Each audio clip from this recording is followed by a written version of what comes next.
And welcome into Bleed Purple Nation, the podcast for Tarleton fans and by Tarleton fans. I'm your host, Casey Hogan. This is episode 8, and I'm really excited to have a special guest with us. But before we introduce tonight's guest, I do want to just remind everyone, if you could please subscribe to Bleed Purple Nation, help us get that subscriber count up. We are on YouTube at Bleed Purple Nation on YouTube, Spotify. If you like to listen to Spotify, it's Bleed Purple Nation on Spotify. And then we're also on Facebook and Twitter where we'll post some clips. It's Bleed Purple Nation on Facebook and Bleed Purple Show on Twitter. So if you could please subscribe, follow, and like the show, I would appreciate it. Hope everyone's enjoyed it thus far. I do want to let you know, coming up later in the show, we're going to visit with Tarleton head volleyball coach Jazmyne Johnson. So we'll talk with Coach Johnson about the Texans starting the Western Athletic Conference Tournament. Tarleton Volleyball 15-9. They won 7 out of their last 8. They'll open up the WAC Tournament in Abilene on Thursday at 1 o'clock against California Baptist. We'll talk with Coach Johnson about that. But right now, let's talk a little bit of Tarleton football as we welcome in a member of the Tarleton Athletic Hall of Fame, the color analyst for Tarleton football on the Tarleton Sports Network, Kyle Masters. Kyle, how are you, sir? I'm doing good, Casey. Thanks for having me on your show. Hey, glad you could do it. Appreciate you being here, and I look forward to chatting with you. Like the mustache, by the way. Really like that. Is that we're on week 2, I think, of this, or maybe 2.5 weeks. The broadcast crew decided we were going to try to be like Kelton. Kelton's got a big mustache, and Byron and I do not. And so we decided we're gonna grow these mustaches until we're done playing football. And there's a lot of guys that come up to me and go, "Man, I like your mustache. It's looking good." But I haven't found very many women that like it, and especially none in my household. They don't like it one bit. Your wife's not a fan, huh? She's not a fan. Well, I hope you look like the guys from Duck Dynasty by the time you shave it, because we're in the national championship game, you know? That's right. That'd be nice. But by the way, you talked about Kelton Weens. He's the sideline reporter on the radio broadcast. Is there anybody that knows more random things about towns on the road than Kelton? You know, Kelton he's so unique because he does a lot of research prior to the games, and he will bring so much history or just little tidbits of information about the teams we're playing, the towns we're in, the mountains, the trees, anything. It's like historical information. It's really interesting to listen to him do his sideline reporting. He brings a neat, I guess it's a different approach to the broadcast. But I've had so many people tell me that they really enjoy listening to the stuff he comes up with because it's so random, but it's very interesting stuff. And he's such a smart guy, and he knows his stats. And I think even Byron said it last week. If the stat board were to go down, all we have to do is go ask Kelton, because he's got every stat. He knows everything that's going on with the game, and we barely do. We've got a computer in front of us, but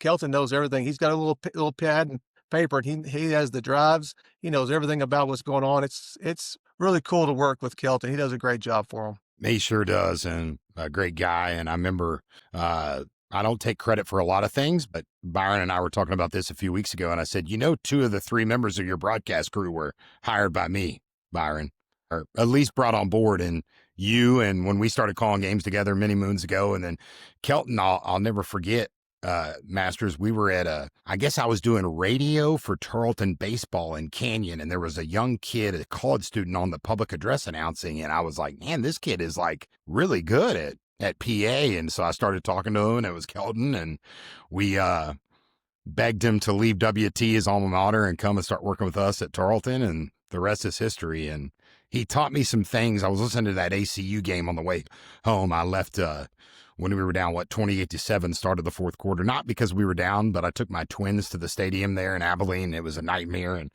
And he was teaching me things about Dyess Air Force Base on the way home that I thought I knew everything about Abilene. And I'm like, wow. I mean, you never know what you're going to learn, right? You never know. That's what I like about it, because it's just so random but very informative. And that's what I like about his information. He's a lot of fun. You guys are a lot of fun to listen to, especially when the team's 10-1 and 5th in the nation. It makes all broadcasters sound a little bit better. But before we get into the team this year, Kyle, I want to talk a little bit about your background. And we like to bring on, and I didn't even intro it as this, but we have Tarleton Legends shows, and we've had a few folks on right now. We had Coach Reisman on, and we had Ben Holmes on a few weeks ago, and now we have you on. Obviously, Even though you might not admit it, you're a Tarleton legend. You're a 2024 inductee into the Tarleton Athletic Hall of Fame. What did that honor mean to you, man, to be up there on the stage and get inducted into that group? It was such a cool thing, and I'll never forget when I was told, Coach Reisman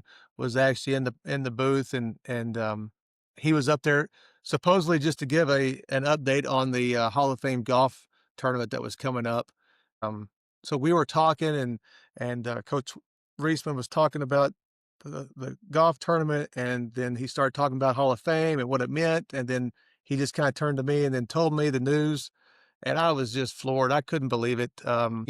Just to have my name on that wall with all those other legendary athletes and support personnel that are on it's on that wall. I was just really I appreciate the opportunity to be up there and to have my name up there. It's a legendary thing for me. I think I can go back and show my family because my picture, my plaque will be on the wall forever, and to be up there with the rest of those athletes is really, really cool. And I just couldn't be more proud of Tarleton State, the football program, because it's given me so much and it's given me a great start to my life, my career.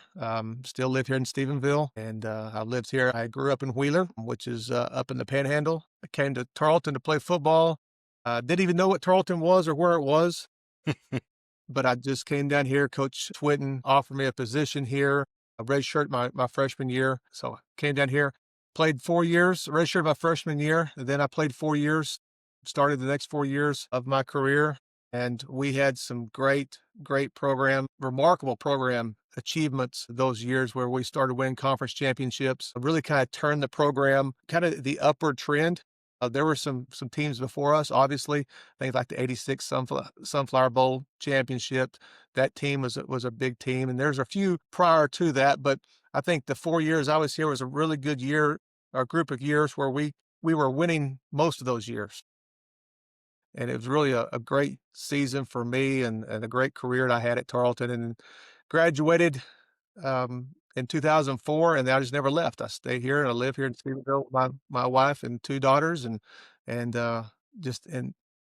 when you called me up 12 years ago, 13 years ago to ask me if I wanted to do the radio broadcast, um, I'll tell you, first of all, I was nervous as heck to do something like that. I remember, yeah.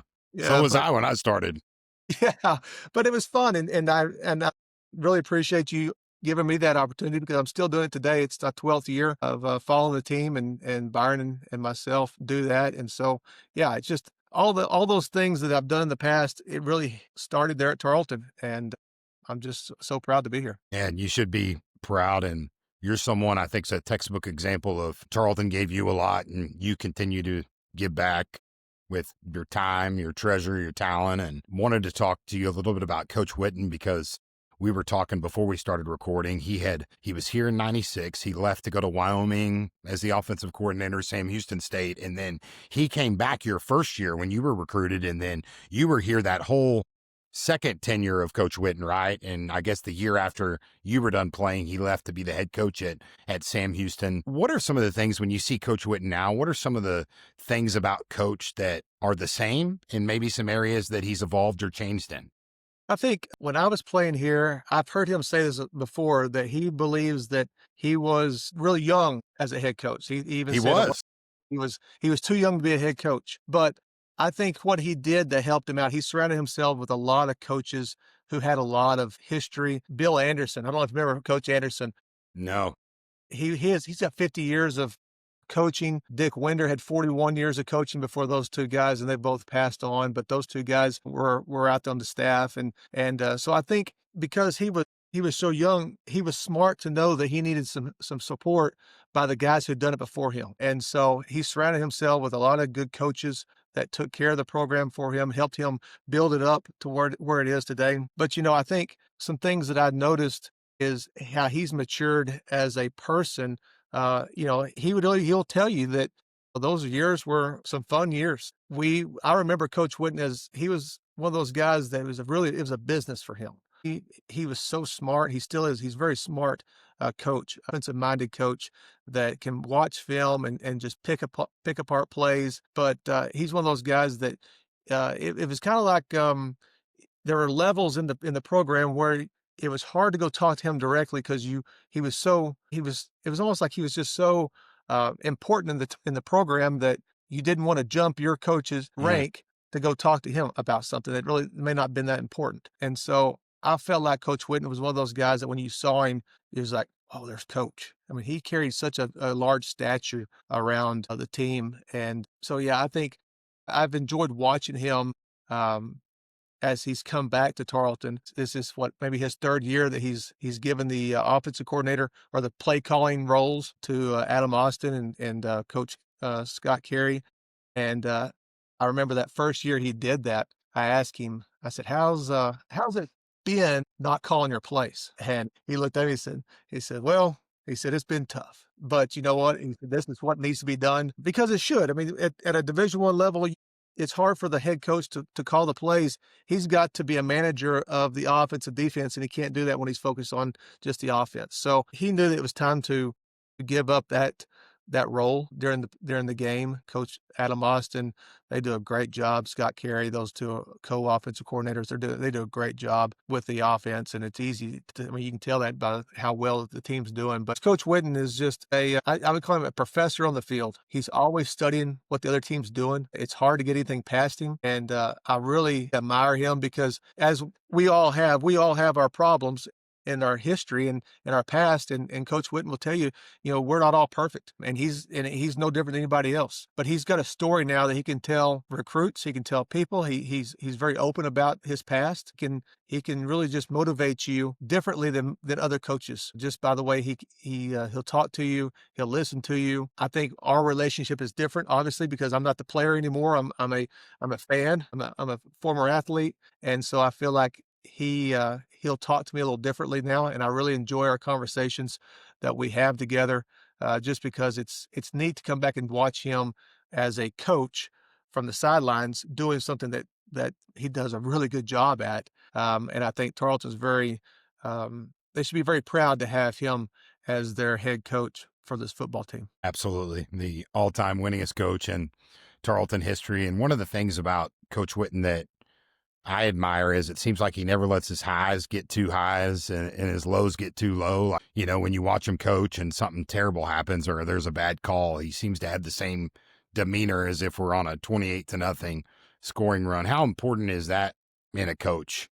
when maybe you're as a player kind of jacked up or mad and you see how your coach reacts? Yeah, you've got to have a level head no matter what happens. And I can tell when something's not going right. He'll get kind of fired up about it. And then 5 or 10 seconds later, it's washed. It's water on the bridge because he can't keep himself fired up about something that's already happened. And so I think he does a good job of just letting that stuff kind of just roll on, and then he'll move on to the next play. That's what he tells his players. When your quarterback throws an interception, you can't keep harping on that. You can't keep talking about that because that play's already done, and you're not going to go back and fix it. So he preaches the same thing that he does every day. He practices what he preaches, and it's important as a head coach to not get flustered, because when you get flustered, your other coaches get flustered, and your players sense that, and it's just never a good environment for your team. So I think he keeps a really good, level head about himself, even when things go bad. He's very smart in that sense. No doubt. You were talking earlier about, when you joined the program in 2000, it seemed like you guys really established the culture of being a winning Division II program, because those teams you talked about, the Sunflower, I mean, I think it's important to note that Tarleton was good in football before you guys came at the NAIA level and the TIAA. They were really good. But then when that transition happened, Kyle, in the early 90s, mid 90s, Tarleton was not very good. And then you guys really started the tradition. You were on the first two NCAA Division II playoff teams, I believe. How special was that to be a part of? And do you have a favorite? I know it's hard to ask you for one favorite memory, but do you have a favorite memory, like maybe against Chattering State or something like that? Not to put words in your mouth, but I think you had a pretty good game there, didn't you? Yeah, you're reading my brain. No, I think that started, I remember my freshman year when I came, we went 6-5. And I remember feeling like 6-5 is not that good. For Coach Whitten, it was a winning season. And so he was happy with that. Where I played football in high school in Wheeler, we won a lot. We went to state game twice and semifinals twice. So we were used to winning. And so when I came here and I saw we went 6-5, I was kind of concerned that this may not be the right place for me because I wasn't used to losing that many games. And so my freshman year, I redshirted, so I sat there and watched those games. And then it was my I guess the year after that and my sophomore years, we started a summer program that to this day now is really just blown up. But when I was going and playing here, there was nobody staying at this school during the summer. Nobody stayed. Everybody went home. And we got together, it's just a handful of players got together and said, hey, if we want to make this program better, then we have to stay during the summer working out together. And we have to make it a point that this is something that we need to do. And it's very important to us as a team so I remember our first year we did that. Casey, there's probably 6 or 7 guys that stayed the summer. And we thought that was good. We thought it's better than 0, better than what we had before. And then the next summer we had about 15 guys showing. And then the next summer we had enough guys on the team that was staying that we could kind of force the rest of the guys, kind of just browbeat them and say, hey, you're not going home during the summer. We're going to stay here during the summer and we're going to work and get better because we want to be better than we were this year. And so the next year we'd have, 15, 20, 25, 30. It just kept getting bigger and bigger every summer. And I think that was what really set us apart because we made it a point to do the work in the off season and during the summer and do something that the past seasons we didn't do. And so that was a big thing. And, I think looking back on the Division II playoffs, that we got to experience. I think, first rattle out of the box, we went to Chatter, Nebraska. Was that in 01 or 02? That was 01. Okay. That was in 01. We went to Chattering. It was one of the first times that we flew. There was several times. There's a few guys on the team that had never flown before, and I'll never forget. Those guys had their pillows in their heads, and they're just hoping that we landed because they were scared to death to fly That's for funny. the first time. And so we flew into South Dakota, then had a bus down to Chattering. I know my parents, they jumped on a charter bus that left Stephenville and drove all the way up there. I can't imagine, but that's what they did. Jeez. So we went to Chattering in 2001.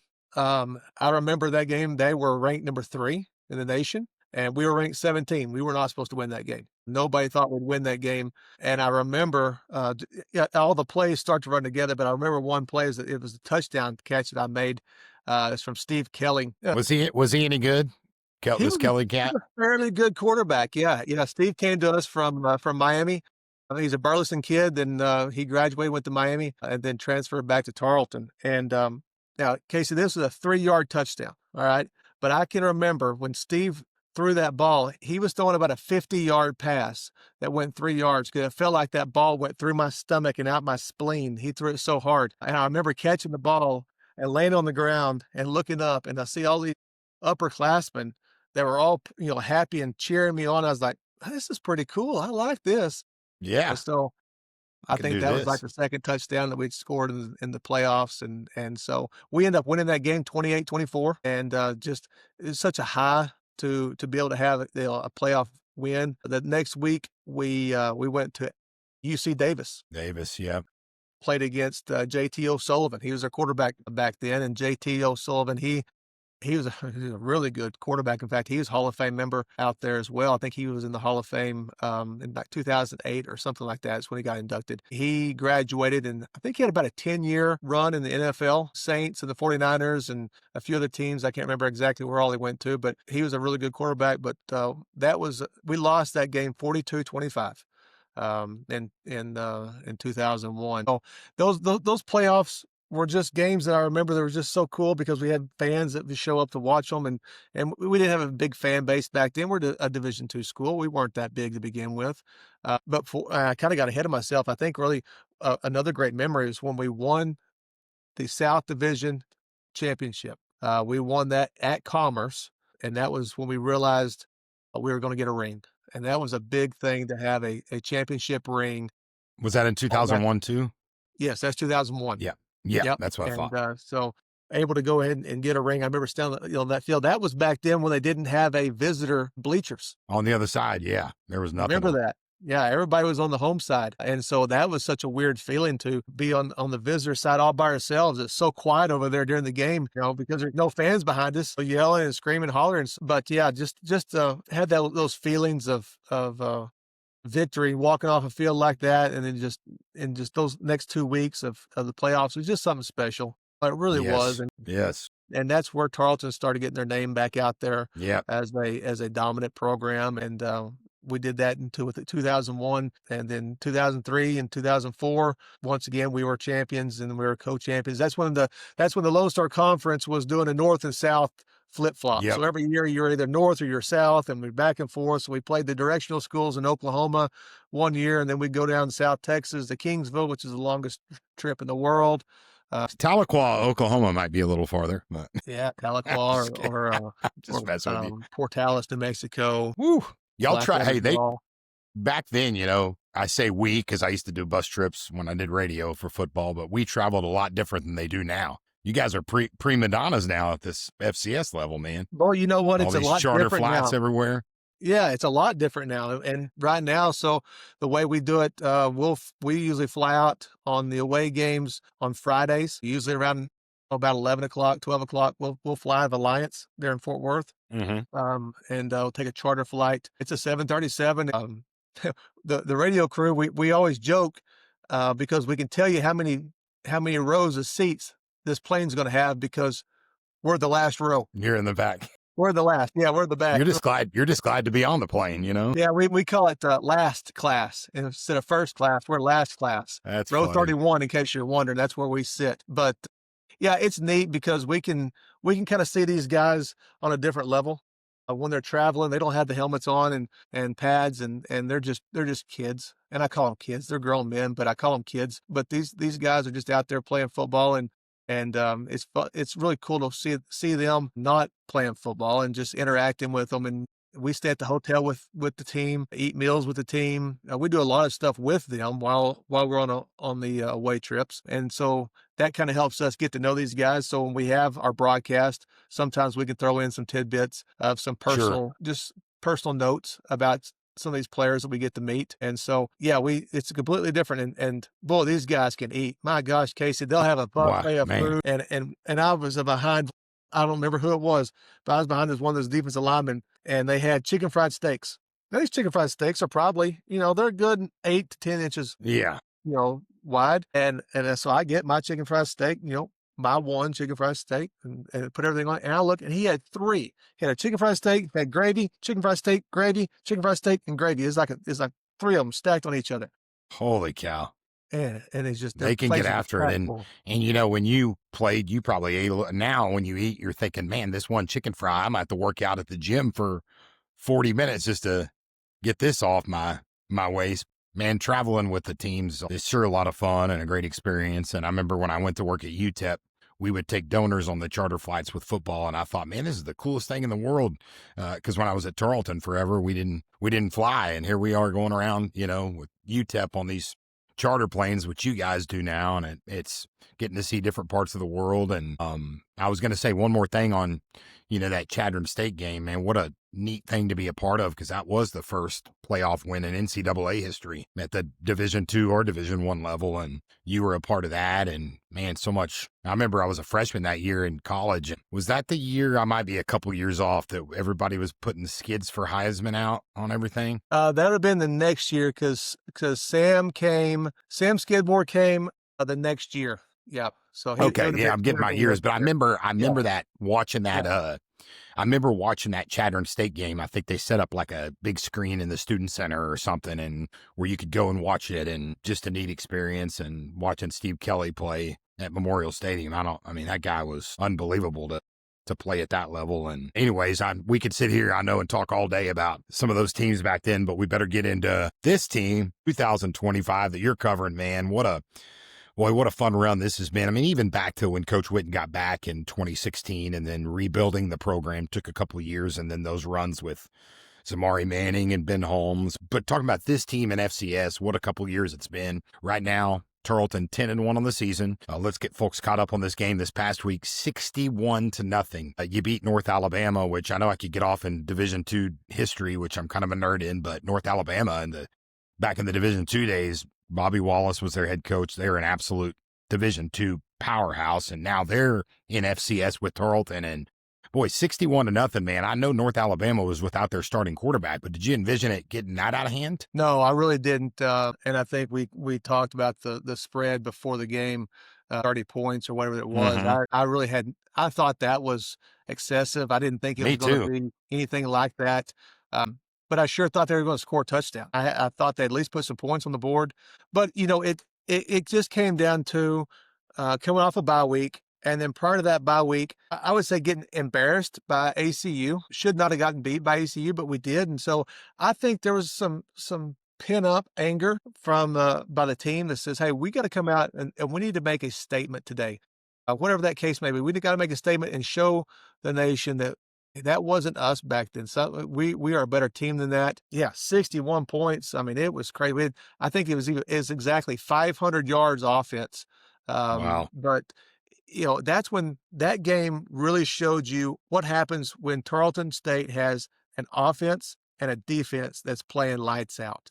And, I remember that, towards the end of the game, and you've done it for, many, many years, but that second half of that game was very boring for us on the radio. It's hard to call, isn't it? It is hard to call. And That's when you need Kelton big time. Kelton? Yeah, that's when Kelton comes on and gives lots of stories about Did you know the dairy industry in Erath County is, Exactly. But it was just one of those things like, well, there's a touchdown. Oh, there's an interception. There's another touchdown. There's a fumble recovery. There's another touchdown. I mean, it was fun because we were on the winning side. It's always fun to call games when you're winning, but it just got really out of hand as the game went on. And I don't really think that Coach Whitten was trying to run up the score, but when that last drive that we scored, we had an interception on their side of the field, and we just ran the ball.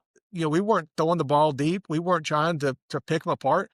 We just ran the ball, and I think about 3 plays later, we found the end zone. And so it was just one of those things that this team is really special. This team has got so many athletes on it, and I say that this is special. They're all special, but in this case, this team has probably the most rounded team that we've seen in a long time on offense and defense. It's not heavy on one side or the other.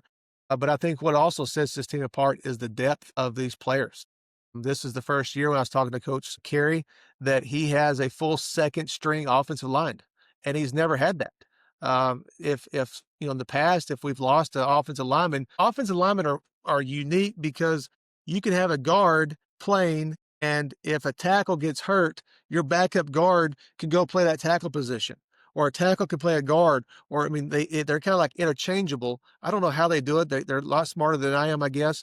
But it's fun to watch them come in and play. But in the past, if somebody got hurt, you put your second string in there, and you're like, "Ooh, that may not be good. We're gonna be a little light on that end or soft on that end." But this year, it's not that way, Casey. We've got a 2 deep that we were talking to a coach. This was probably about 5 or 6 weeks ago, and he told us that our second string defense would be his starters any day. Wow. And I believe and he said that would be the case on most of the rest of our That wasn't the conference. Chattanooga coach, was it? No, it wasn't. He's also the one that said we have 700,000 in NIL after the game. Yeah, no, but it was neat to hear that everybody else has recognized what kind of team this is this year and how powerful they really can be. And we saw it last week, 61 points on the board. Shoot, I don't know what the average is now, but it's got to be still close to 50 points per game that you're putting up. So, but when all those the offensive defense gels like they did, this team's really hard to stop. Yes, it really is, and we'll get into it. But I think this team is one we're going to enjoy watching. Hopefully for several weeks to come. Have you ever seen a defense create turnovers like this defense has? Oh, I tell you what, this defense is special. This defense we're at a plus 28 turnover margin. It's ridiculous. And I think we've only lost 4 fumbles. So you put that in there, or interception, whatever it is. Plus 28. The next team close to Tarleton is North Dakota State and UTRGV, and they're plus 13. I mean, so we've more than doubled the second and third place on turnover margin. And what that really tells you is this defense is producing points. I think they They only give up 16 points per game. And so when you can have a defense that's that strong, but then they also produce points for you. Last week, they had a safety, and they had 6 turnovers. And out of those 6 turnovers, I think that accounted for like 16 points. So when your defense is as strong as Tarleton State's is right now, that really makes it easier for that offense to do what they need to do, because it's not all on the offense's shoulders to win this game. The defense is generating points, and that's important. And like I said, I don't think I've seen a defense that's as rounded as it is this year. We got some end rushers that we didn't have last year. We were good on the middle, but we didn't have those guys on the ends that were pressuring the quarterback to get rid of the ball like he has to this year. Now, that quarterback can't sit back there for 5 or 6 seconds and try to take off our secondary, because he's got some end rushers that's coming around that's really either lighting him up or forcing him to throw the ball a lot quicker than what he wants to. So I think it's really neat to see that. And we've got some defensive backs. I was talking to some guys. We did the Suits Seniors event.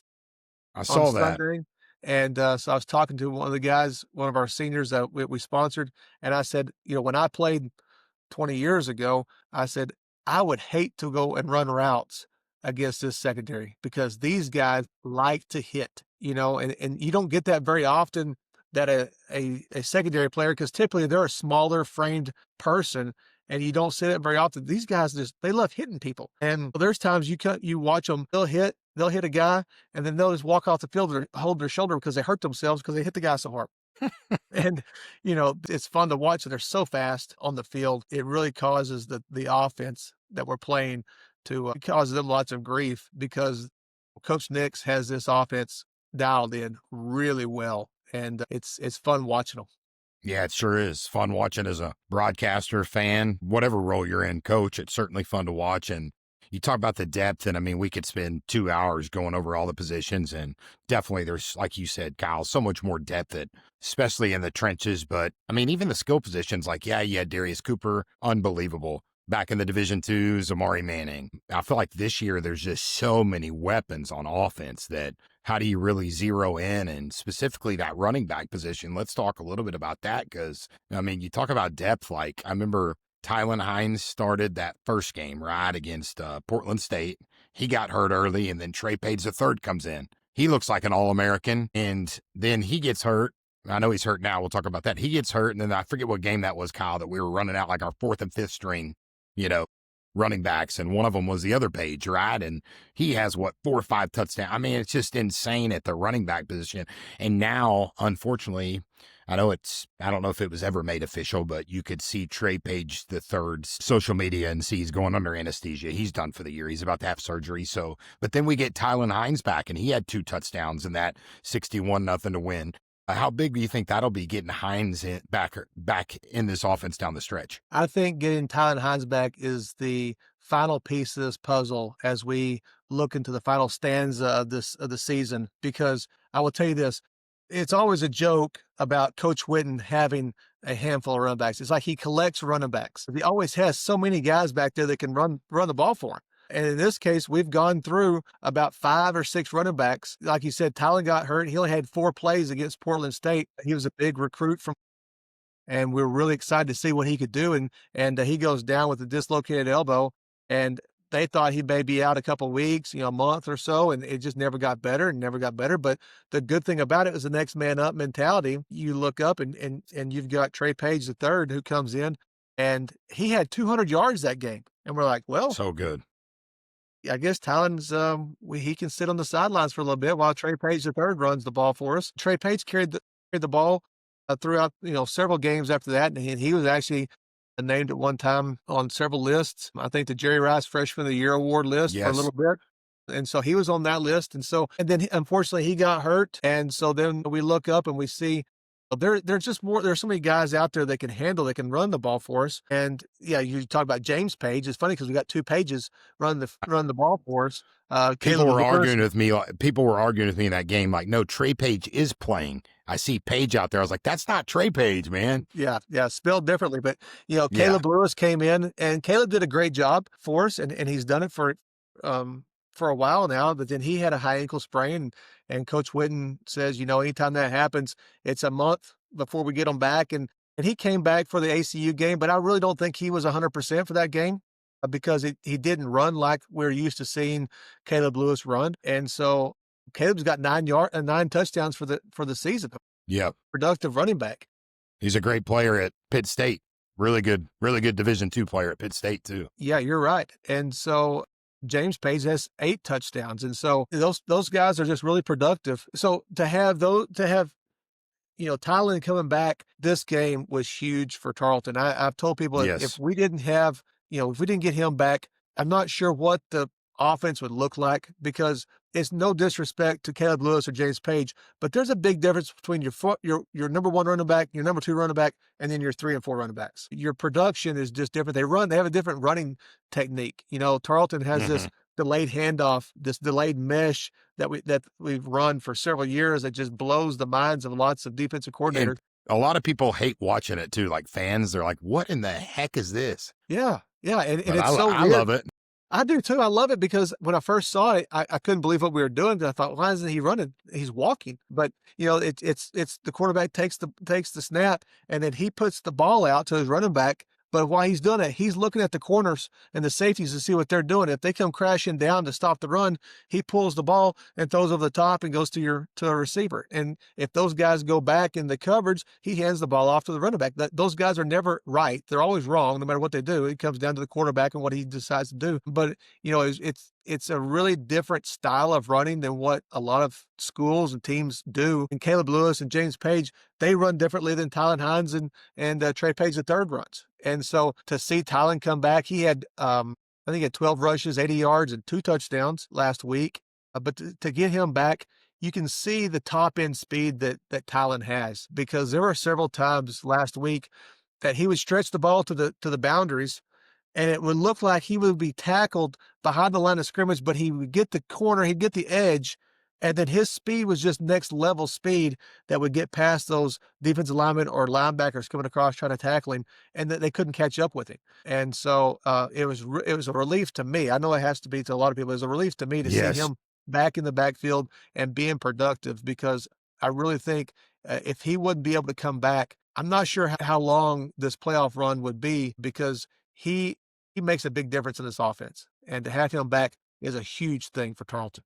He's a game changer, and you can't look in the rearview mirror, but there was a couple times I was sitting in the end zone at Abilene Christian. There was a couple times where the offensive line you could fit a F-250 through the hole, and we should have had easy running touchdowns, and no knock on our guys. We just didn't have the breakaway speed. And you think if Hines is in there on those plays, it's probably 6, but we'll certainly see down the stretch. And I was looking at Tylan Hines, Kyle, and I think I saw in his bio he had a 59-yard touchdown run against Michigan. That was in his bio.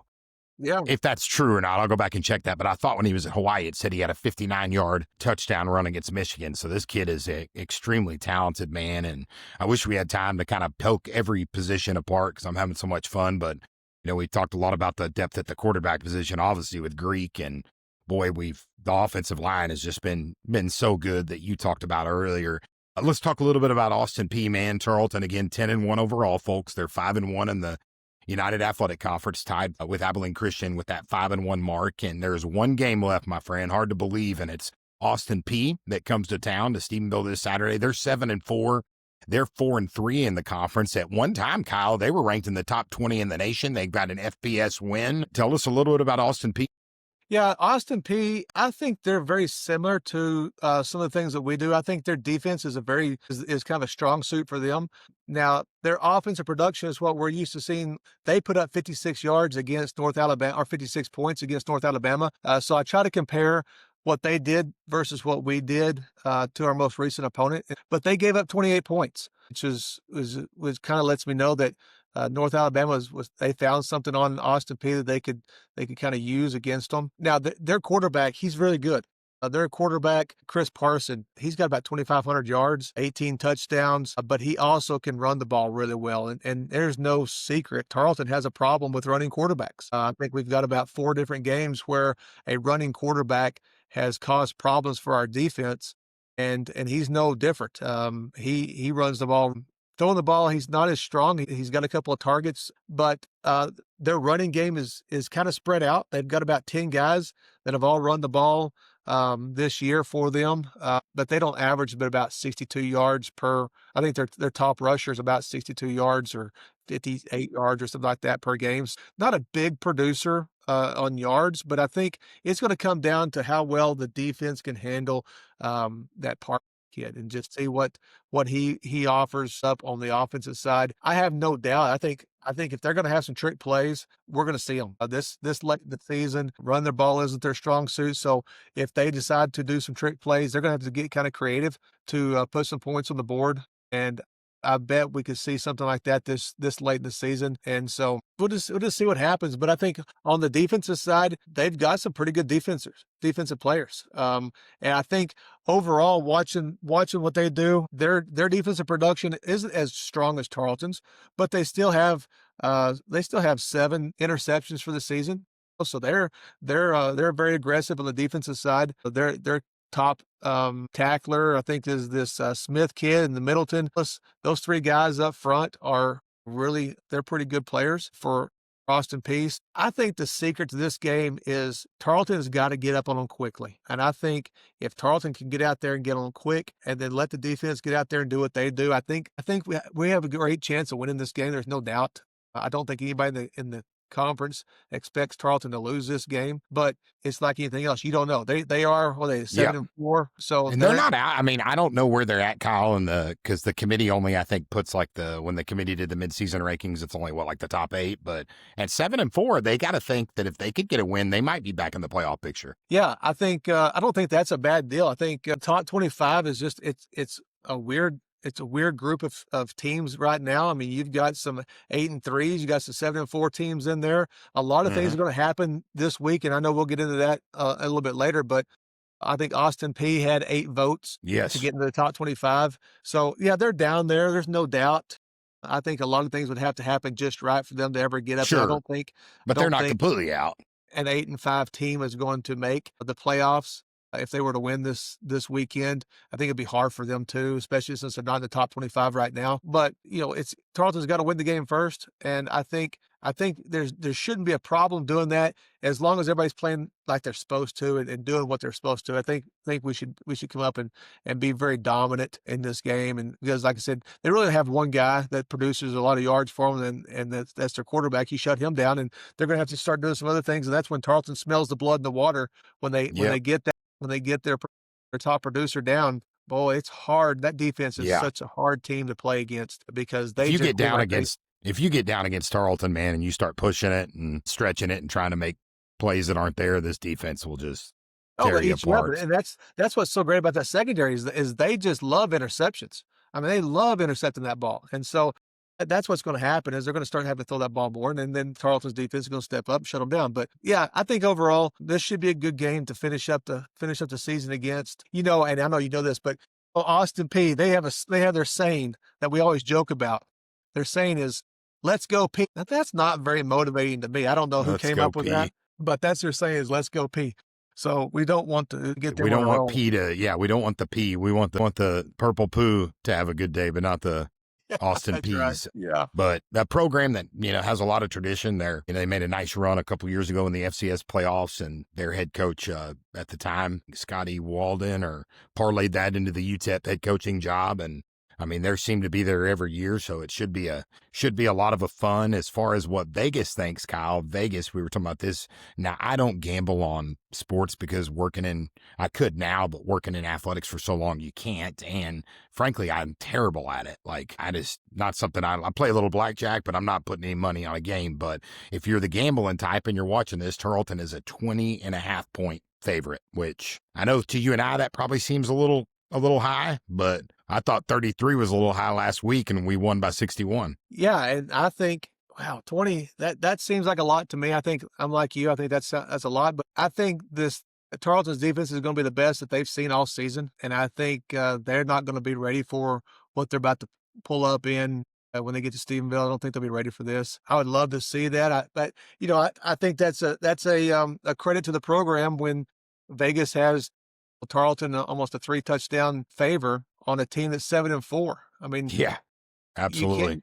You can't, neglect the fact that they are 7-4 right now, and And they've got some producers on the offensive side, but that's pretty impressive. I think that's awesome Yeah. that Tarleton has got that type of confidence by Vegas. But Yeah. you just never know. You really You don't. never know. And also that they're favored by 3 touchdowns against a team that has an FBS win. They beat Middle Tennessee State pretty handily, and at one time they were 18th in the nation. So that says a lot. Should be a lot of fun, folks. It's senior night, so make sure you go to tarletonsports.com/tickets and buy your tickets, and let's have a nice crowd. I know I'll be there. Of course, Kyle will be up on the call on the Tarleton Sports Network. 4 o'clock kick. Help me out here. I know it's that weird week. 4. Yep. 4 because o'clock.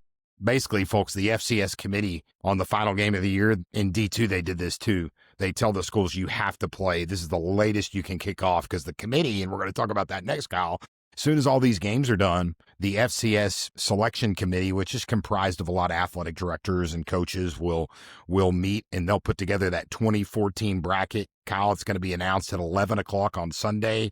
I think it's on ESPNU. It's on ESPN if you want to watch from home, or you can come out to the EECU Center. There's going to be a watch party. The doors open at 10 on Sunday. And how cool will that be, man, to go to a $130 million brand new basketball arena event center and get to watch the FCS selection show on ESPN live, 11 o'clock on Sunday.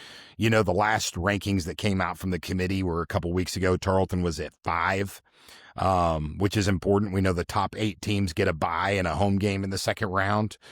Question for you is, if Tarleton's able to beat Austin Peay, could you see them possibly moving up? And I know there's a lot of other variables. Yeah, there's a lot of things going on. I've been listening to several people that know more about it than I do. And so this week is a really big week because Montana and Montana State play each other. And so that's a huge rivalry between those two teams. And Montana's 2, Montana State's 3. And so that's going to be a big game. And I think I don't imagine that the loser of that game drops. I think the way it's set up, North Dakota State's won, and then they'll be there, and then more than likely they'll put another trophy on their mantle at the end of the season because they're just such a dominant program. But you've got Montana at number 2, then Montana State number 3, Lehigh's at 4, and then Tarleton and State's at 5.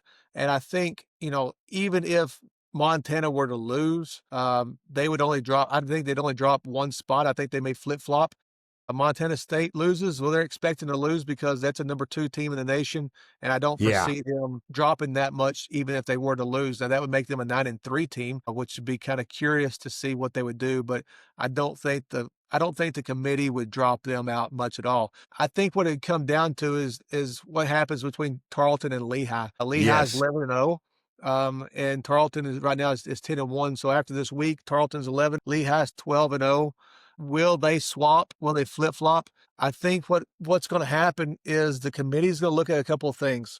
One, they're going to look at the FBS win against Army. That was a good thing for Tarleton, no doubt about it. Mm-hmm. I think as the season went on, it didn't carry as much water as we wanted it to because Army just didn't have as good of a season as they had last year. So it didn't really help us out as much as it could have. Sure.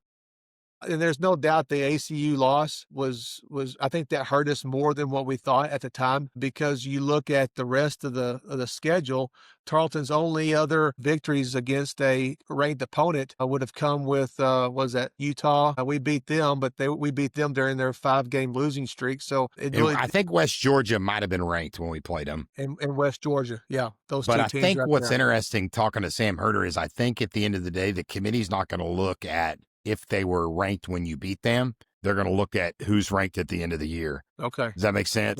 Well, yeah. Because you could play somebody 3rd game of the year in FCS school that was ranked 12th, and then they end up losing 9 games, and who knows, man? It's above my pay grade a little bit. But I do remember West Georgia was ranked that time when we played. Yeah, and I think they're like maybe 25 at one time. Yeah. Down there at the bottom. 23 now. So maybe that helps us out. But I really think that it's going to come down to I think when we'll look up Sunday morning and everything goes right for Tarleton State, I think we stay at 5. I don't think that the committee will put us above Lehigh. I think they're going to leave it. I think it's going to stay exactly the way it is right now. I think it'll be North Dakota State, Montana State, Lehigh, Tarleton, and then Mercer. Tennessee Tech's lingering down there. Tennessee Tech's 10-1, and so that team has been as has been bounced back and forth around the Tarleton numbers, and then you got Villanova at 7. So I saw a bracket. I've seen 2 brackets come out that are just obviously predictions, have no idea, but the last one I saw was Tarleton at 5. Get this, playing the winner of SFA and Drake. I saw Wouldn't that be that. interesting? How about that? Wouldn't a Yeah. Colby Carthel reunion be fun? Yeah, of course, SFA, they got the at-large bid in the Southland Conference, so they're in at number 12. Which the good thing is for Tarleton is being the top 8, you get a bye week, so that helps us out. If we had any injuries, I don't think we had any injuries coming off the game last week, but that helps Tarleton kind of get recouped before the next week. So the first 8 will get the bye, the next 8 host the final 8, and then the highest seeded team will host. And so if that happens, Tarleton will at least host one game before, and after they win that game against if the bracket's correct, SFA or Drake, after they beat either one of those, we'd travel to Lehigh. Because Lehigh is the number 4 team in the bracket. So we would more than likely get to host one game before going on the road. Yeah. Lehigh. That's why you really need to get that. You really want that 4 seed, because last year South Dakota was a 4 seed who we played in the second round in Vermilion, and then they got to host another game because they hosted the 5 seed the next week, and then eventually they had to play Montana State in the Final Four semifinals. But regardless, you're right. I think if you're the 5 seed, you're going to get that one playoff game in round 2. Maybe have to go on the road round 3, which would be, let me pull my calendar up here. We know round 1's going to be on the 29th. If Tarleton beats Austin Peay, we're not playing that week. Get a bye. You'd play on December 6th. You'd host a game on the 6th. And then if you win on the 6th, that'd be the 3rd round on the 13th, 4th round on the 20th. And then if you win on the 20th, you go to Nashville. Man, it's certainly going to be interesting. But one thing I was just looking up while you were talking, Lafayette. So it looks like Lehigh is playing Lafayette. I don't know much about the Patriot League, my friend, but Lafayette is 6-0 in the Patriot League and 8-3 overall. So Lehigh, man's got a very tough game. It is a home game for them, but it looks like both of those teams are undefeated in the Patriot League and facing each other's. And that's a 12:30 game on Saturday Eastern. So we should know by the time kick, we should probably see the final on that one. But hey, I guess maybe if Lafayette can win that one, Lehigh loses, we could probably jump them, wouldn't you think? Yeah, I think that's what they're talking about, is that there's just a lot of things that no matter what happens to this week, that schedule, like you said, Lehigh, they lose, Tarleton wins, Montana State, they flip flop. You're right. It could be as easy as a loss to Lehigh that puts Tarleton at number 4. But there's nobody's really safe when you get past number 4 and the rest of the bracket. There's a lot that can change between now and in 2 weeks or next Sunday before it comes out. And there are so many different people talking about it. I listen to the FCS podcast, and those guys are talking about all the different scenarios. And I remember they talked about that Lehigh game and how important it was because it could really shake up the top 8 teams. But I think that's what's so neat about this top of the season is because when you get down to this time of the year, you just never know. And everybody's playing this final game, and it's got so much weight on this game because you've got to come out and win, because if you stump your toe and lose, boy, you could really drop. If Tarleton, just say that something happens and they don't come out victorious Saturday, they could drop, maybe even out of the top 8. Probably so. Yeah. Because I don't think the committee, as crazy as it sounds, I don't think the committee thinks as highly as you and I do. And I think that they try to find a reason to knock us out a little bit farther than where we're at right now. And we sure don't need that. We need to be, that's right a great point. A couple of the committee members, I think they go by I think there's some names, some team names that have been in the top 8 year after year after year. And I think when they're not in that top 8, those committee members start looking at it without putting a blindfold on the team and just looking at their records. I think they look at the team and they go, well, years past, XYZ has always been the top 8, so I think they should be in there, even though they've got a worse record. And I don't. There's some politics that goes on. Yeah. There's always has been, and I hope that's not what happens this year. But I just think as it sits right now, that's probably what we'll see come Sunday. And then we'll just have to play it and see what happens and just let everybody else beat each other up. I think if you're a Tarleton fan, I know everyone's cheering for, help me out, Central Arkansas to beat ACU, because if ACU loses and we win, we're the outright UAC champs, which I am honestly more looking at the Lehigh Lafayette game because, yeah, winning the UAC championship is great. I know the ring and all but looking at playoff success, if you can somehow get to that 4 seed, if Lehigh were to lose and they got a tough game, they'll probably be favored. I hadn't looked at the line. But, man, if we can get to the 4 seed, then you're probably going to have a home game for sure on the 6th in the second round. And then being the 4, you'd stay home that third round on the 13th, which that'd be big. But man, who knows? It's going to be a lot of fun, though. And just the fact that we're sitting here talking about Tarleton State, second year eligible in FCS, and we're mentioning our name with Montana State and South Dakota State and North Dakota State, man, that really, it makes you proud to be a Tarleton fan or supporter alumnus, but it's pretty mind-boggling that we're already in this group 2 years into this deal, isn't it? Yeah, it's neat to see that Tarleton has had so much success this early, and I don't think it's a surprise to many people. I think they expected Coach Whitten to come to the table with all these players that he's been able to go and recruit and bring them in and put them together and form a team that has been so solid. And we talked about it earlier, just how great and how much depth we have this year. So I don't think it's a surprise. I think more than anything, people are just very, very proud. I tried to get to the tailgates for our home games early enough to walk around and just see some friends and people that have come back to the games. And I can just tell you the level of excitement to be supporting a team doing as well as it is right now is so high. I mean, they love coming and watching what's going on. The fans love that tailgate section and how busy and wild and crazy it is, and just so much excitement up there. All the vendors, all the booths, all the cooking. There's so much good food up there at that tailgate. Yes. But just to see everybody, they're just getting behind the team emotionally and really excited to see it. And you start seeing, when that happens, then you start seeing more and more success, and you start seeing more support outside of Stephenville. And I was in Fort Worth today, and I start seeing all these billboards. But there's a location, a campus there south of Fort Worth, but you start seeing more and more things. And I always have a Tarleton pullover or jersey or shirt or cap or something on. And I'll see people and go, "Oh, Tarleton. Oh, yeah, y'all are doing good this year." Or, "Hey, I went to school there." Or my daughter goes, or my grandson, or my daughter. There's always somebody that knows what Tarleton is, no matter where you go. And no doubt. And 25 years ago, when I was going to school here, I could wear a Tarleton cap or a Tarleton shirt, and they go, "Tarleton? Where's that at now?" Yeah.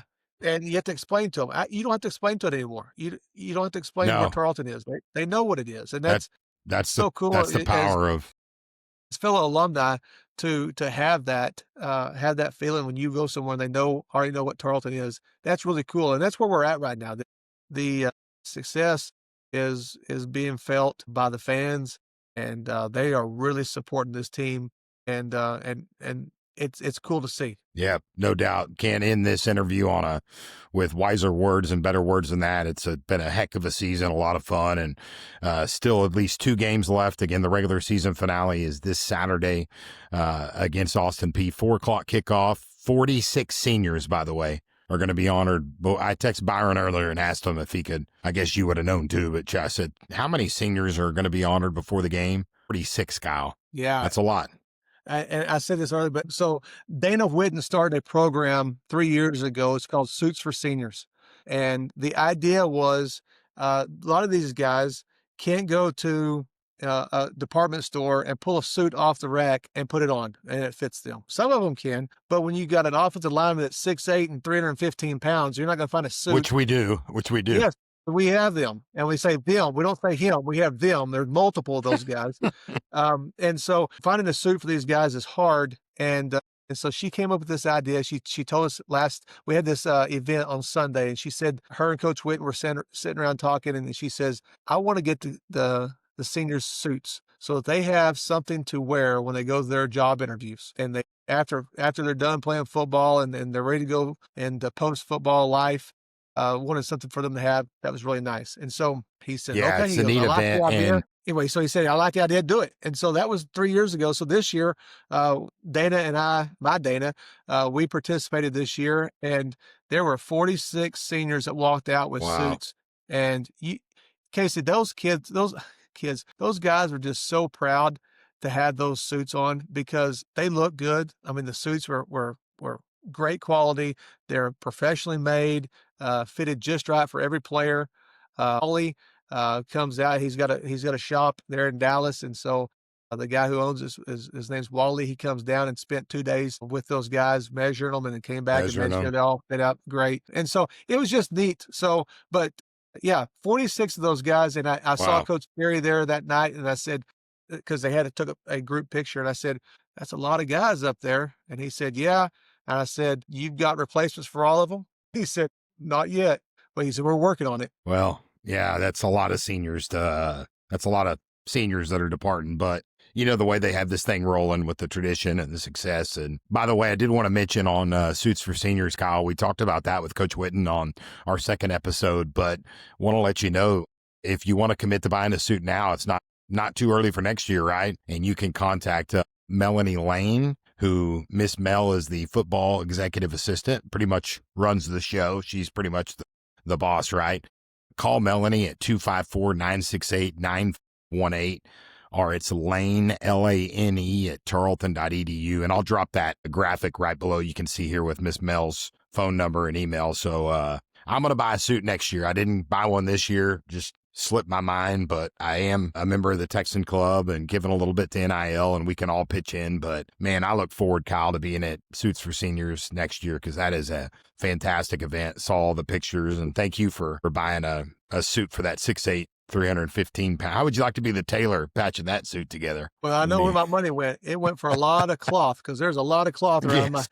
My senior was James Turretine, defensive lineman, and he's a big boy. He's a great kid. Got to spend some time with him as everybody did their own senior, and really got to know him, and then got some neat stories. But yeah, just some big guys that need some help with those suits. And I thought it was such a great idea, and it's a neat tradition that was started 3 years ago that'll continue on. Fantastic. Yep. And again, 968-9518 if you want to call today and commit to buying a suit next year. And Kyle Masters, Tarleton Athletic Hall of Fame member, color analyst on the Tarleton Sports Network. And man, I've had a lot of fun. I wish we I could keep talking. You know, I planned this to be 30 minutes long, and I was like, man, I'm gonna keep it at 30. You know, I'm gonna keep, and then I look and we're over an hour, but man, it's just been so fun. It's just been so much fun talking with you, man. And I appreciate all that you do for Tarleton and this football program. And certainly we enjoy listening to the broadcast. Man, I hope we could do this again. If we make a little playoff absolutely. run, let's do it again. Yeah. I think that's a great idea. We can come up with a playoff run here. Hey, Kyle, thanks so much, man. And have a good call against Austin Peay. Look forward to listening. Thanks, Casey. That is Kyle Masters here on Bleed Purple Nation, Episode 8. We're going to take a quick break. Coming up, we're going to talk with the first-year head volleyball coach for Tarleton State, Jazmyne Johnson. We'll talk with Coach Johnson about their very successful season in her first year, and then they're going to get the WAC Tournament started in Abilene at 1 o'clock on Thursday against Cal Baptist. So we'll talk with Coach Johnson about that right after this.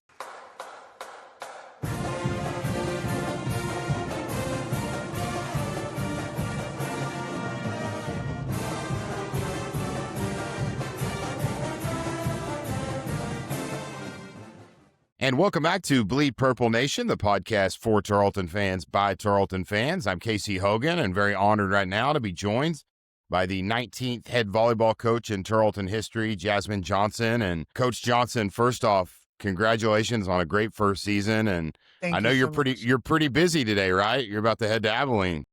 Yes, I am, and I'm extremely excited. One, thank you for having me. It's really an honor to be here and just be able to tell you a little bit about our program. Awesome. Yeah, no, it's an honor to have you here, and certainly want to talk about this first season you've had at Tarleton, which has been a really successful one. But before that, if it's cool, want to talk a little bit about your background and how you got to Tarleton. Now, you played Division I volleyball, I believe, at Mississippi State and Middle Tennessee State, right?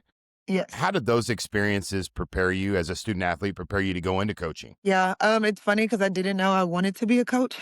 I'm really big on my faith, and so during those years of being a student athlete, it was a lot of like everybody knows, trying to figure it out, trying to figure out who I am past being a student athlete, because when you are an athlete for so long, and when that time comes to when it's over, it's kind of one of those things like, what do I do now? Like, what's next for Sure. me? And I was at Middle Tennessee and did not have the best experience. And so I tell people a lot of times, one thing that I think makes me unique as a coach, instead of treating kids the way I was treated and look how I turned out, quote unquote, I remember how I felt when I was treated that way. And I try my best to never want any of the athletes that I come in contact with to feel that way. And so for me, it was, all right, when I was at MTSU, this is the things that happened. This were the things that prepared me to play. How can I re-roll or restructure it for my kids in this new role? And then when I went to Mississippi State, had a much better experience. It wasn't perfect. I try to make sure everybody understands that no situation is perfect. But it's one of those things where I wanted to be very intentional about wanting them to wanna come back. Like, for me, that's a huge piece because I loved my time at both schools, but the one reason I was there, it wasn't always the most fun, And so for me, it's just trying to create that atmosphere. But I was competitive. I knew what it took to grind. I knew what it meant to, respect my opponents, but also go out there and win. I knew what type of toll it can take on your body to be a student athlete in Division One.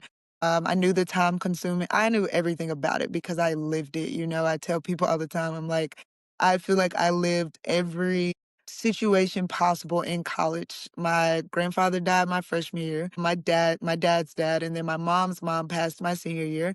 I dealt with a season-ending injury. I dealt with starting and then losing my starting spot. I dealt with riding the bench and then having to fight for a starting spot. I dealt with you dealt with anything. I had 2 injuries in college, and so for me, it's like I can't neglect my feelings during those times because, like I said, I'm really big in my faith, and I felt that God didn't really take me through those situations for me. It was for He knew I would be in this seat. He knew I would, ironically enough, have a kid who had the exact same surgery I did. And so it's one of Wow. those things where it's like, you didn't go through that for you. You went through it for yourself, but how do you make it better? So I think those experiences have kind of really just helped me be really who I am as a coach, not just the coach that I am, if that makes sense. Yeah, it makes total sense.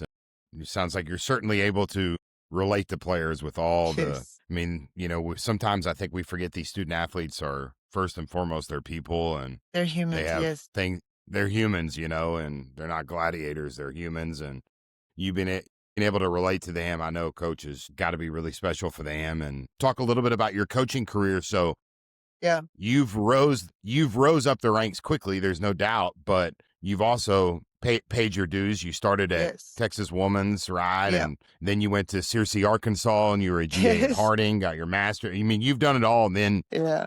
And then of course you were at the last couple since 2001. You were with Christy Gray at Louisiana. How have all those experiences prepared you to be a first-year head coach at Tarleton? Yeah. Honestly, you talk about the times at TWU and the times at Harding, like those were very humbling experiences. My dad and my mom, one thing that they've always done was prepared me for life after college. You leave with these degrees and you think, okay, somebody needs to pay me a six-figure job or whatever. And it's like my dad's favorite saying when I graduated was, you have to crawl before you can walk.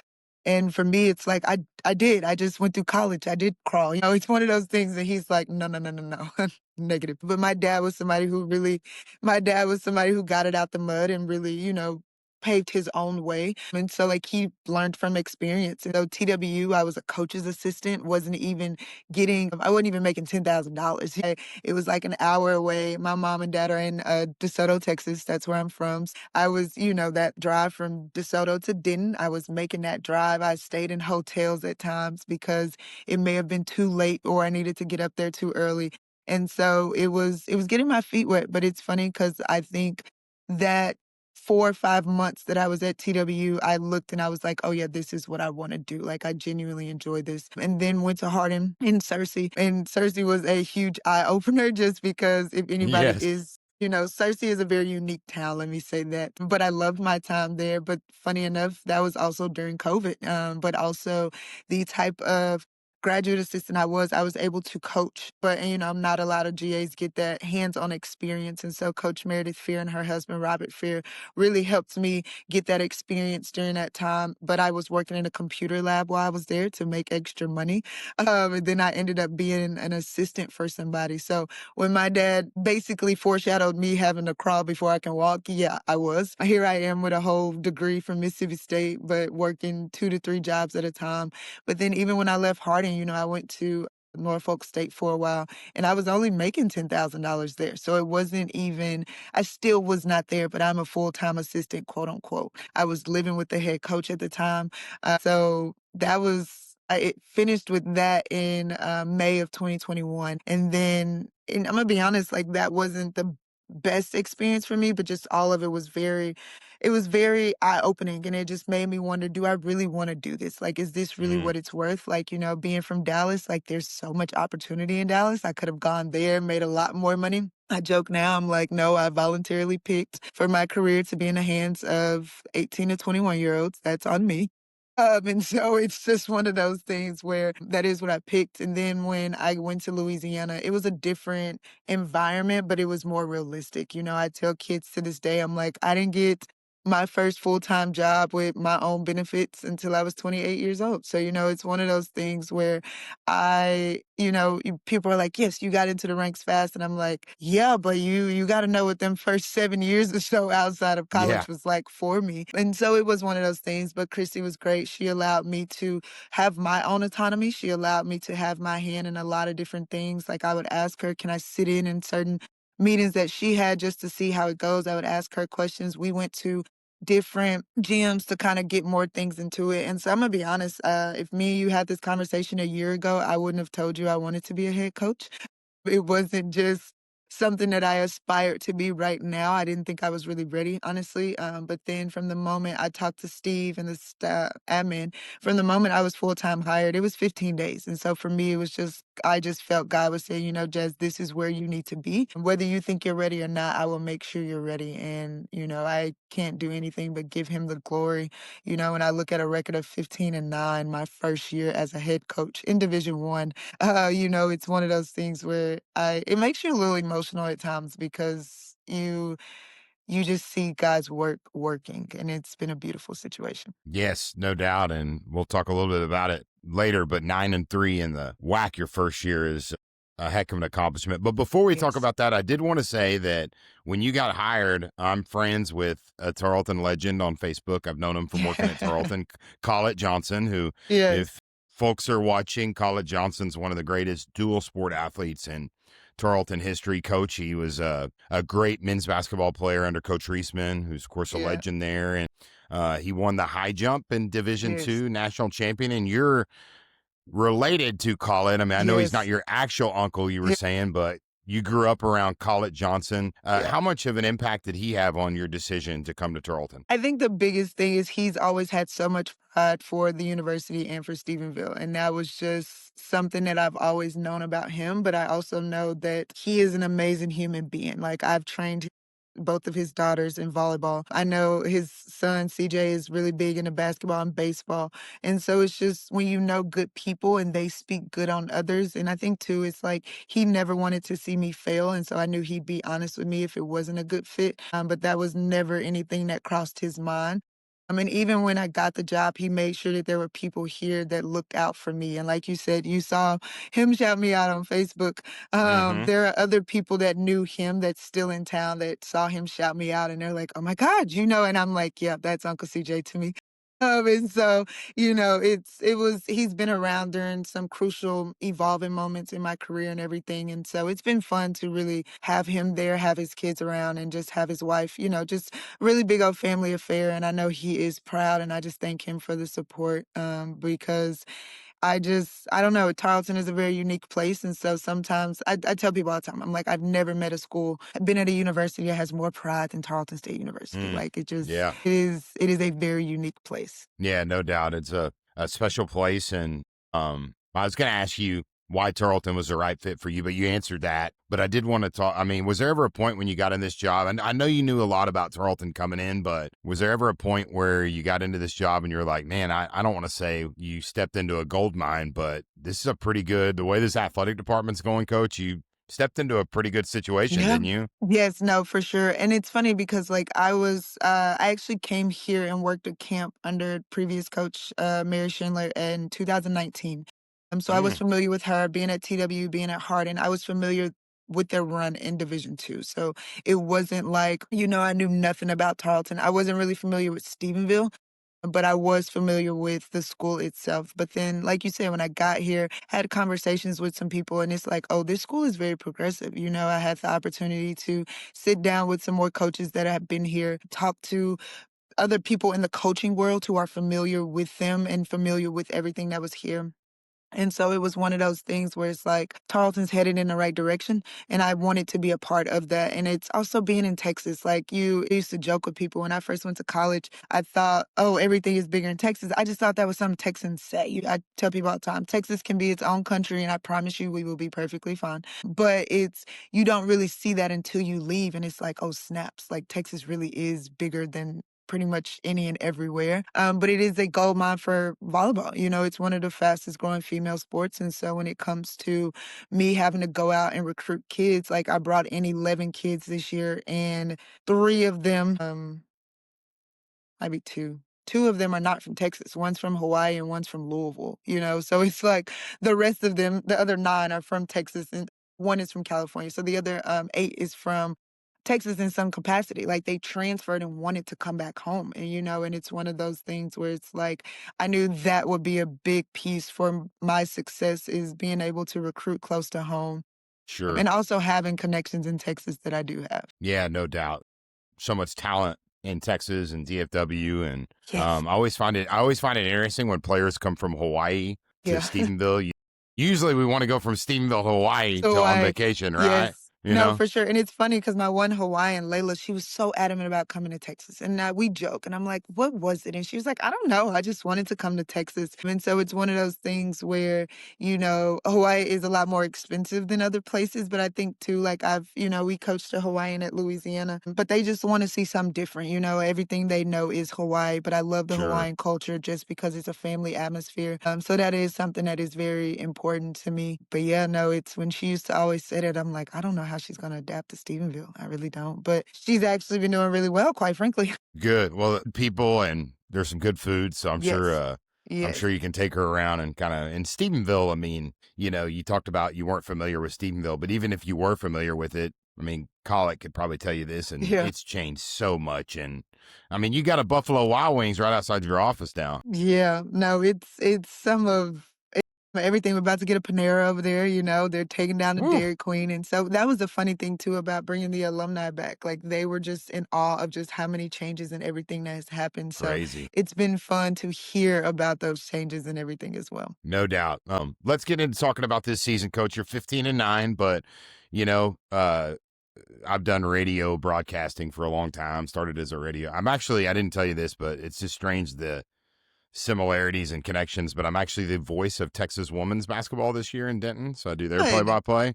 And I actually interviewed their head volleyball coach at halftime last season, Jessica Ransom, who, Fun. Yeah. and I didn't realize she was like, oh, I was an assistant at Tarleton at one point. I didn't know that either. Yeah, I didn't either. And then the point guard for TWU, who's really good, is from DeSoto, Kayla Glover. Really? So, What's her name? Kayla Glover. Yeah, I know of her. Of course, she's a lot Yeah, younger than me, it's- but I do know of her. Gosh, it's just crazy the amount of connections that Yes.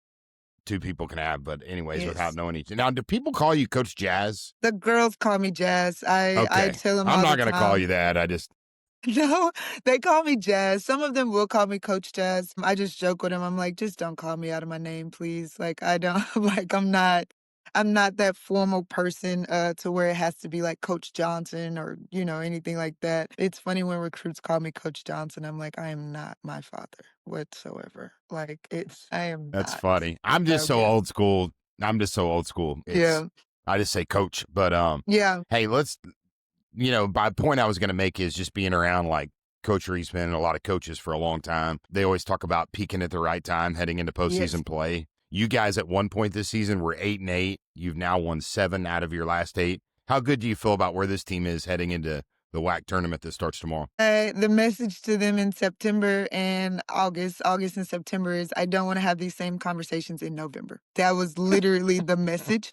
Because like you said, you want to peak at the right time. And I've been a part of programs where I feel like we peaked too soon and it was just no growth. And so that was my prayer. It's like, okay, how do we get better?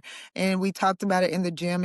Our slogan this year was first downs. And for me, touchdown is our conference championship. But for me, you have to get a first down to keep moving forward, because what I don't want them to do is look straight to the touchdown and miss the process and miss the progress that they have made. And so, just knowing going into conference, we were 6-6, and then you go 9-3 in conference. It's like, and don't get me wrong, our conference is not, just because there's only 7 of us does not mean it's not a bad conference. Sure. Utah Valley is ranked number 1 in the country for blocks per set.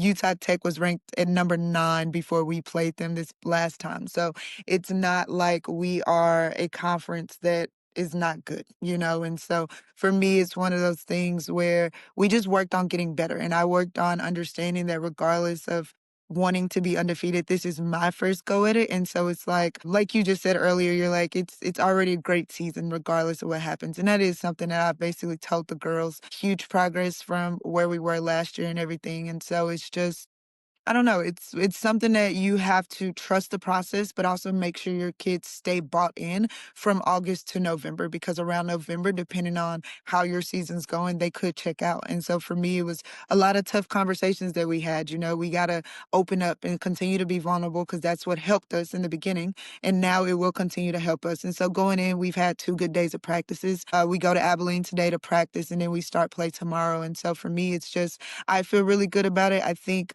for the longest, I struggled with teaching them how to win. And it's something that it was like, I can't teach you guys how to win. So it's just, when we went on a 6-game winning streak, I think I joked with people and I was like, my kids actually like the feeling of winning. And I think that's where they kind of are right now, which was great for me, which was great for us. But, it's one of those things, too, where we just have to continue to get better. And now we're trying to learn how to bounce back after breaking that 6-game losing streak. Yeah, and this tournament, when you look at the standings and the WAC, Coach, Utah Tech, Utah Valley 10-2, you were 9-3. I mean, you got 3 teams within 1 game of each other. I know you talked about, obviously, it's been a great season thus far, but you guys got a lot to play for and a legitimate chance to make the NCAA tournament. How competitive do you expect this WAC tournament to be? I expect it to be, super competitive, for the simple fact, you have Valley, who is the number 1 seed, but we split with them. Utah Tech split with them, and then ACU was the only other team to take them to 5. Like, when we reverse swept them here, Utah Valley hadn't lost a set in 20 sets. So their first 2 versus us was set 19 and set 20. And so like a reverse sweep from that was very competitive. But then when we played Utah Tech, our first at Utah Tech, our first set went 30-32, and so it was one of those things. Second set wasn't as good. And then that third set went 26-24. So it was like neck and neck the whole entire time. Got to talk to their coach prior to our game, and we both just kind of talked about, those are the games we live for as college athletes. The ones where it's neck and neck, where it's very competitive, where it's high emotions and all of that. And then you have Valley, who ACU ended up taking them to 5, their very last regular season game. And so for me, it's going to be competitive. The message I gave the girls is everybody's at 0. My assistant says it. That's the beauty of mid-majors. You guys get a second chance to redeem yourself to get into the NCAA tournament. And so it's, Southern Utah has improved drastically since they played. I know that their record may not show who they really are as a team, but they have gotten better. So it'll be a fun tournament. I mean, I'm excited. I know our kids are extremely excited about it. And they should be. And if you're a Tarleton fan and you're watching the podcast, this is really exciting, because if this tournament, I know most in the Division I level, they don't really, I guess a lot of tournaments, I don't think, give the host site to the 1 seed. They kind of bid it out or rotate it, whatever you could tell me. But this tournament, if the 1 seed hosted, would be 1,100 miles from Stephenville. Yes. With Abilene Christian hosting, Coach, it's 90 minutes from Stephenville. Of course, we got a ton of alumnus that are in DFW that's a couple hours away. How exciting is it for you and this program, to know that you should have some fans in the stand to cheer you along in this journey in Yeah. Abilene. No, I think first, I can start with our cheer team. Like they're scheduled to come out during the week. And so for me, that's huge. It's like creating that home away from home. And with it being ACU and being our rival and everything. So it's one of those where it's like it couldn't have worked out no better. I mean, granted, yes, it could have been here in Stephenville, but fun fact, Sure. when season started, it was our conference tournament was at, like you said, at Utah Valley, and it was kind of switched at the last minute. And so I canceled our flights so fast, canceled the hotels and bus and everything out Wow. there so fast because it was scheduled to be at Valley Huh. begin. And I think they changed it in August. So, it was one of those things where we are extremely grateful. We are extremely excited because not only can we get fans, but we can also get the school support because it is so close as well. So we joke and it's just like they're home away from home anyway. So let's, they're already purple. They got the colors and Yep. everything Yep. right. And so all we got to do is vision it being us in that gym. So yeah. Yeah, we got the better purple, but exciting. Going to be at Moody Coliseum, folks. If you want to buy tickets, you can go to tickets.acusports.com or go to wacsports.com, and so buy your tickets and get out. And before I let you go, Coach, we've got to take a couple minutes and preview the first round matchup, which is going to be tomorrow at 1:00. You talked about it against California Baptist, the Lancers. You won both games this season against the Lancers in 4 sets. What do you expect to see a little bit different from Trevor Johnson's squad the third time around? One thing about them, they've done a lot of different lineups. And so I'm not gonna lie to you, we don't know what to expect from a lineup standpoint. They've done done a lot of things that have helped them be successful in multiple ways. They honestly might say the same thing about us because the 2 times that we've played CBU, we've played them with 2 different lineups, one of which was really an injury. And then the other one, it was our normal one that we've played most of our games with this season. And so one thing I think is Trevor's probably giving them the same message that I'm giving my kids. It's hard to beat a team 3 times, and Yes. everybody's at zeros right now, and so it's just like whatever happened in the past happened. I asked our kids, "What's our record?" And they were like 0-0. And I was like, exactly. Like we are starting afresh and new, and we're just gonna take it one game at a time. And so I expect it to be competitive. I expect, for it to be a high energy match, but I do expect it to be something where the most disciplined team will win. And that's kind of been our message for my team moving forward. Yeah, it should be a lot of fun. And then I know you can't think about this, but for fans that are watching, if the winner of that game tomorrow between Tarleton and California Baptist will play Friday at 4 p.m. there at Moody Coliseum. Before I let you go, I did want to mention the Western Athletic Conference season awards will be announced this afternoon, right, Coach? Yes. Yeah. And just to put you on the spot, are there a few players? I mean, I know you're proud of all your players, but when you talk about Yeah. conference selections, are there a few players that you are expecting or at least hoping that the media and head coaches will honor this afternoon? Yeah, it's a couple of them. I think it helps too that we were in the top 3. When you win, you get a lot more recognition. Mm-hmm. Morgan Carter, our libero, out of the top 3 teams, she's kind of leading the both of their liberos. Morgan came in from South Carolina. And then Emma Burke, like she's been doing really well blocking wise and offensive. She was a preseason WAC all-conference player. But then both of my outsides, Linnea Laura and Madison Rice Lockett, they both have really showed up and showed out at certain times within our season. And so it's something where it's like I expect them to. And then of course Maddie Frank. She's been a consistent, her and Emma are probably the 2 that's never came off the court. And I expect them to. And then lastly, Alyssa Den, she's a freshman.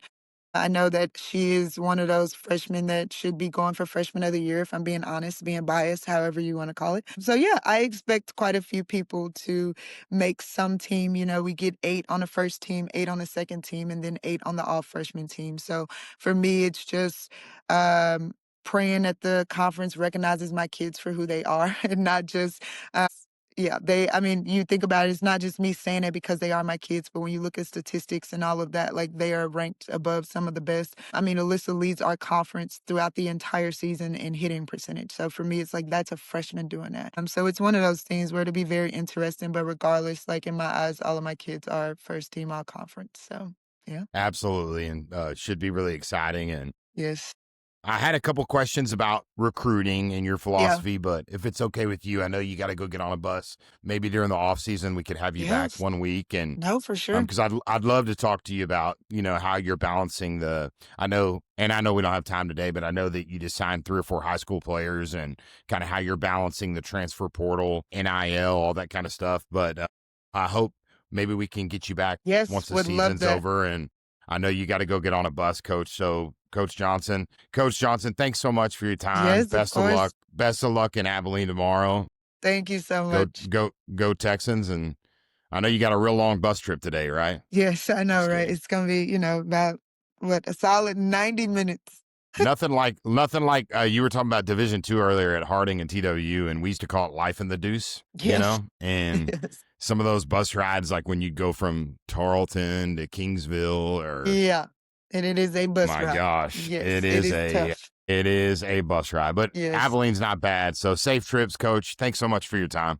Thank you so much. I really appreciate it. That is episode 8 of Bleed Purple Nation. Thanks so much to Kyle Masters, who joined us in the first segment, and then Jazmyne Johnson here in segment 2. So make sure you get out to Abilene tomorrow, support Tarleton Volleyball, and then Tarleton Football Saturday at 4 o'clock, Senior Day against Austin Peay. And we'll be back next week to kind of wrap things up. Thanks, everyone.